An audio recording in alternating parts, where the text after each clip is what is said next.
So I guess this is a result of globalization that you can find Coca-Cola tins on top of the Everest and Buddhist monk in Monterey. And so I just came 2 days ago from the Himalayas to your kind invitation, so I would like to invite you also for a while to the Himalayas themselves. And to show the place where meditators like me, who began with being a molecular biologist in Pasteur Institute and found their way to the mountains. So these are a few images I was lucky to take and be there. This is the Mount Kailash in eastern Tibet, wonderful setting. This is from Marlborough country.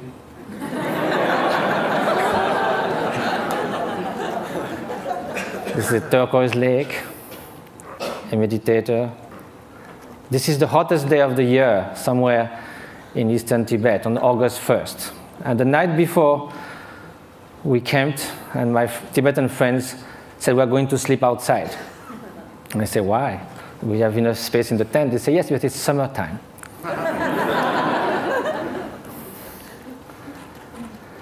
So now we are going to speak of happiness. As a Frenchman, I must say that there are a lot of French intellectuals that seems that happiness is not at all interesting.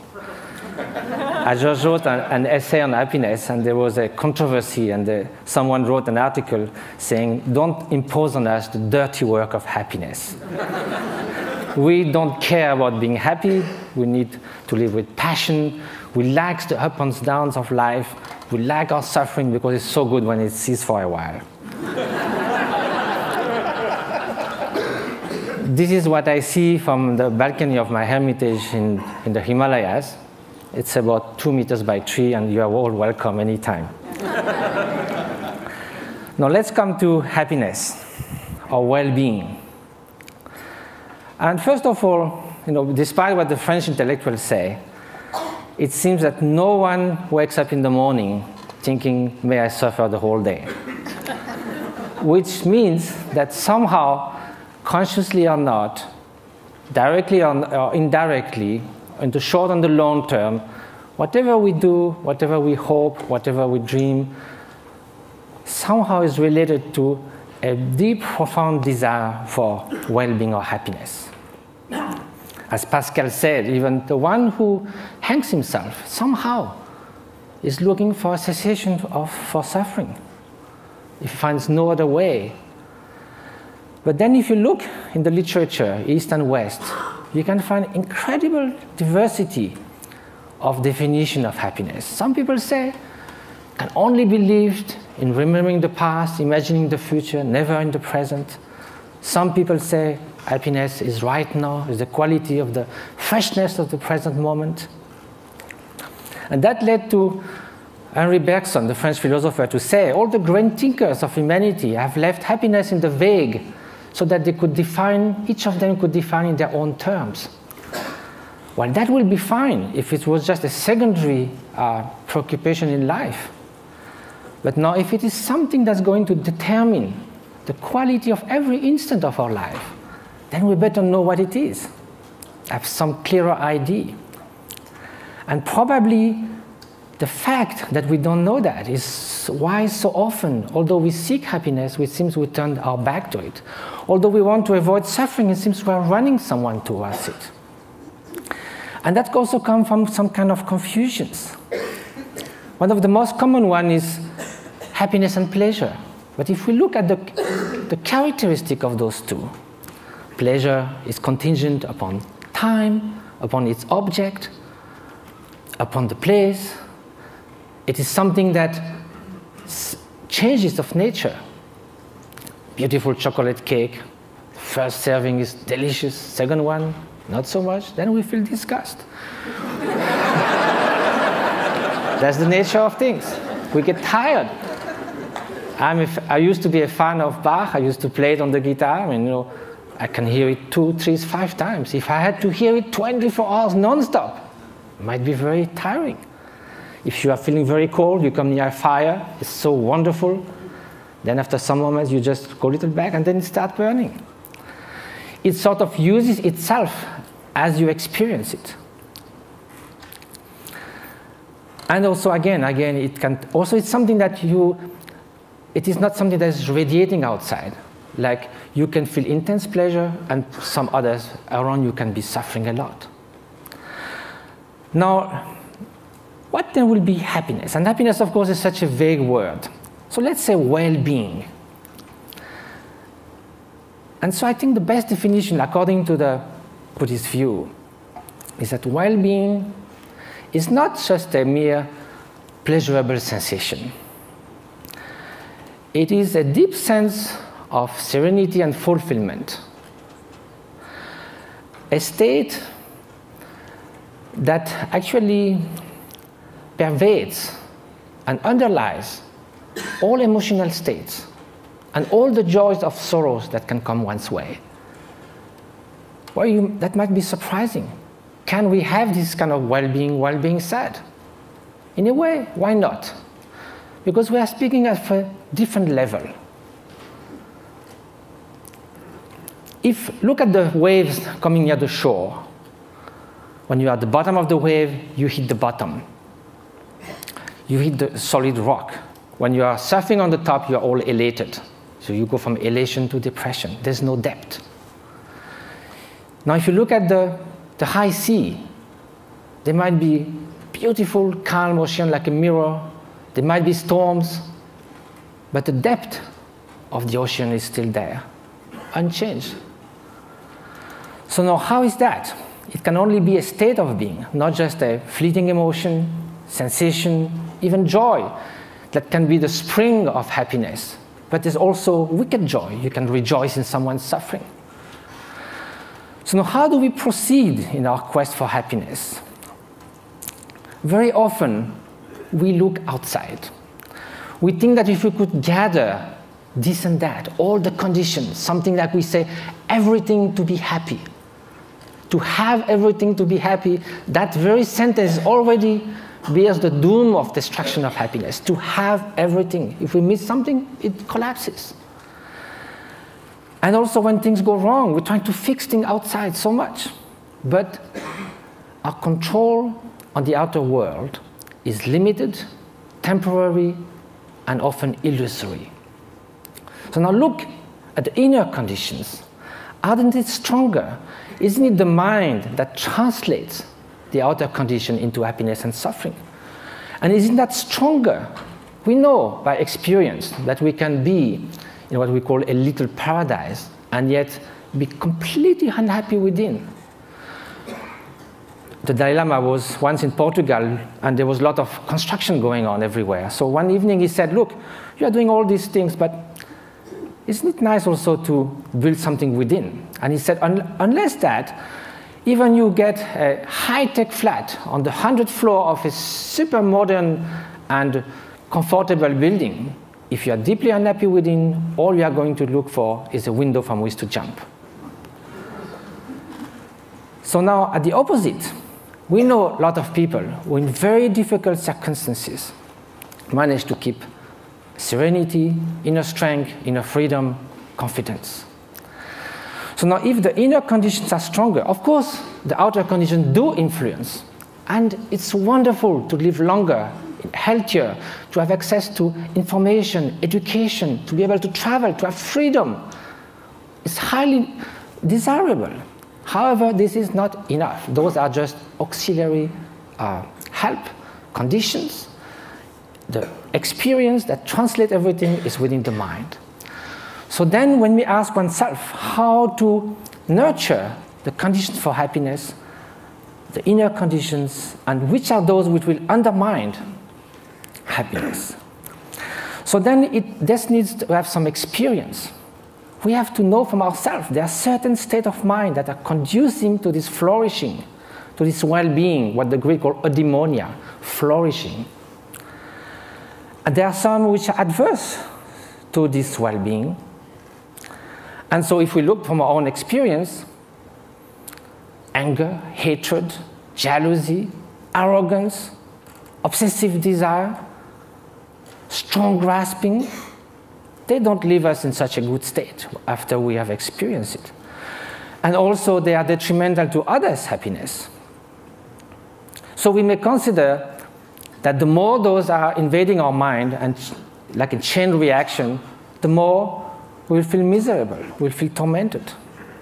At the opposite, everyone knows deep within that an act of selfish generosity, if from the distance, without anyone knowing anything about it, we could save a child's life, make someone happy. We don't need a recognition.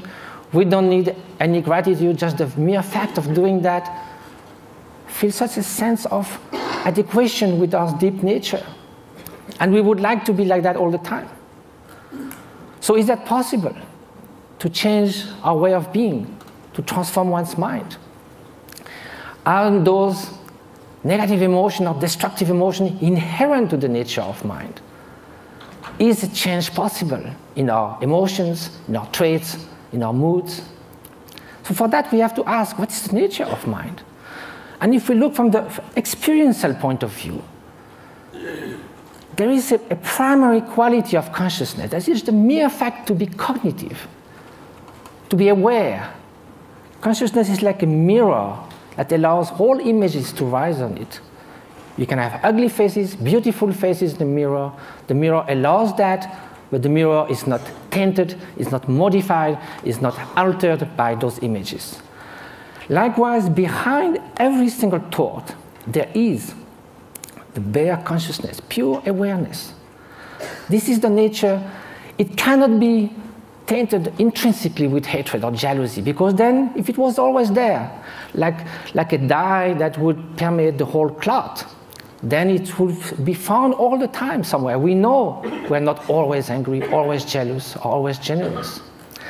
So because the basic fabric of consciousness is this pure cognitive quality that differentiates it from a stone, there is a possibility for change because all emotions are fleeting. That is the ground for mind training. Mind training is based on the idea that two opposite mental factors cannot happen at the same time. You could go from love to hate, but you cannot at the same time, toward the same object, the same person, want to harm and want to do good. You cannot in the same gesture shake hand and give a blow. So there are natural antidotes to emotions that are destructive to our inner well-being. So that's a way to proceed. Rejoicing compared to jealousy, a kind of sense of inner freedom as opposite to intense grasping and obsession, benevolence, loving kindness against hatred. But of course, each emotion then would need a particular antidote. Another way is to try to find a general antidote to all emotions. And that's by looking at their very nature. Usually, when we feel annoyed, hatred, or upset with someone, or obsessed with something, the mind goes again and again to that object. Each time it goes to the object, it reinforces that obsession or that annoyance. So then it's a self-perpetuating process. So what we need to look now is, instead of looking outward, we look inward. Look at anger itself. It looks very menacing, like a billowing monsoon cloud, thunderstorm. But we think we could sit on the cloud, but if we go there, it's just mist. Likewise, if you look at the thought of anger, it will vanish like frost under the morning sun. If you do this again and again, the propensity, the tendencies for anger to arise again will be less and less each time you dissolved it. And at the end, although it may rise, it will just cross the mind like a bird crossing the sky without leaving any track. So this is the principle of mind training.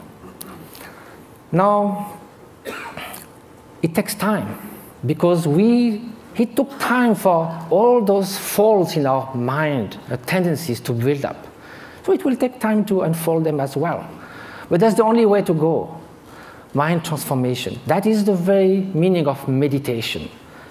It means familiarization with a new way of being, new way of perceiving things, which is more in adequation with reality, with interdependence, with the stream and continuous transformation which our being and our consciousness is.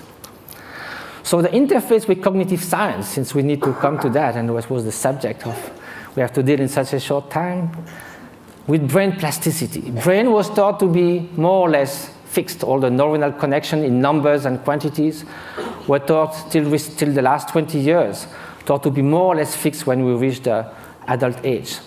Now recently it has been found that it can change a lot. A violinist, as we heard, we have done 10,000 hours of violin practice. Some area that controls the movements of fingers in the brain change a lot. Increase and reinforcement of the synaptic connections. So can we do that with human qualities, with loving kindness, with patience, with openness? So that's what those great meditators have been doing. Some of them who came to the labs, like in Madison, Wisconsin, or in Berkeley, did 20 to 40,000 hours of meditation. They do like 3 years retreat where they do meditate 12 hours a day, and then the rest of their life they would do that 3-4 hours a day. They are real Olympic champions of mind training. This is the place where they meditate. You can see it's kind of inspiring. Now, here with 256 electrodes.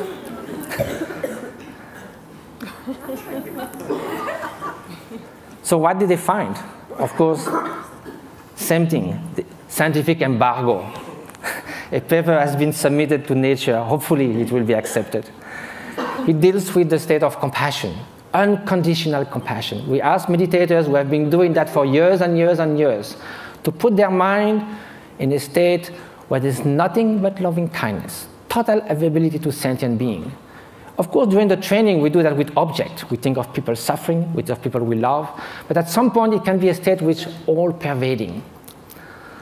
Here's the preliminary result, which I can show because it's already been shown.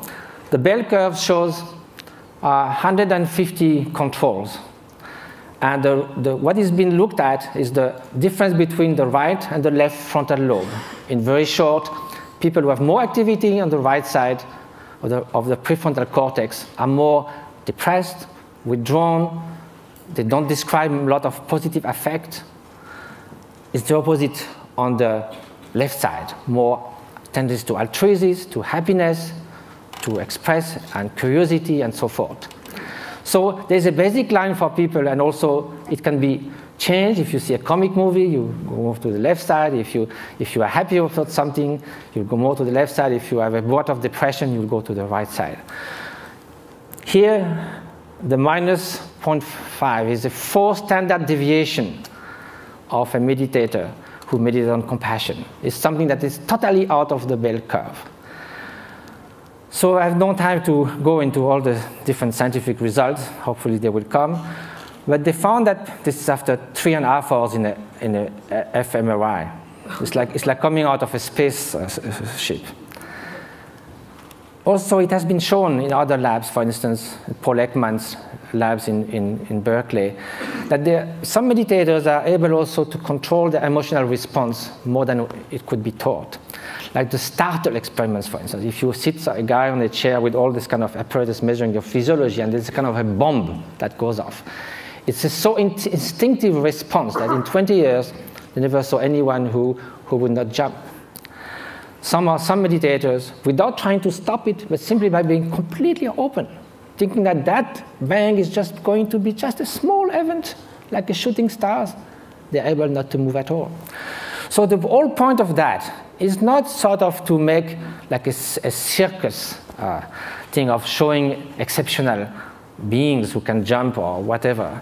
It's more to say that mind training matters. That this is not just a luxury. This is not a supplementary vitamin for the soul. This is something that's going to determine the quality of every instant of our life. We are ready to spend 50 years achieving education. We love to do jogging, fitness. We do all kinds of things to remain beautiful. Yet, we spend surprisingly little time taking care of what matters most, the way our mind functions, which again is the ultimate thing that determines the quality of our experience. Now, compassion should also be put in action. That's what we try to do in different places. Just this one example is worth a lot of work. This lady with bone TV left alone in a tent was going to die with her only daughter. 1 year later, how she is. Different schools and clinics we've been doing in Tibet. And just I leave you with the beauty of those looks that tells more about happiness that I could ever say. And jumping monks of Tibet. Flying monks.